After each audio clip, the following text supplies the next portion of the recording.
Welcome to Beg SRP production. दोस्तों तो आज है एक बहुत ही मजेदार होने वाला है आज का ये छोटा सा मिनी ब्लॉग। मैं आया हुआ है अभी आलिया पे। ये है संभावना डांस एकेडमी से बर्थडे है। बर्थडे पे मुझे बुलाया गया है एज ए जजेस पे, और आज बर्थडे पे डांस का कंपटीशन रखा गया है, छोटा सा कंपटीशन। तो यहाँ पर मुझे आज जजेस में बुलाया गया है। जजेस में बुलाने के लिए मैं संभावना डांस एकेडमी का प्रिंसिपल करबी कोलिता और संभावना डांस एकेडमी का डांस टीचर नयन मेरी सर को मेरे तरफ से थैंक यू सो मच। और यहाँ पे जितने भी लोग गार्जियन लोग आया हुआ है सबको मेरे तरफ से थैंक यू सो मच, मुझे जजेस में बुलाने के लिए और बहुत सारा प्यार देने के लिए। दोस्तों अभी उद्घाटन चल रहा है और थोड़े देर के बाद आज का ये डांस कंपटीशन स्टार्ट होने वाला है। दोस्तों तो देखिए आप लोग।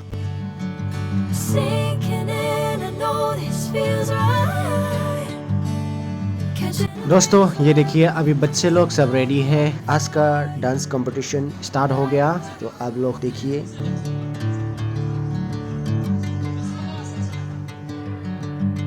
ये है आपका ट्रॉफी है और मेडल दिया जाएगा।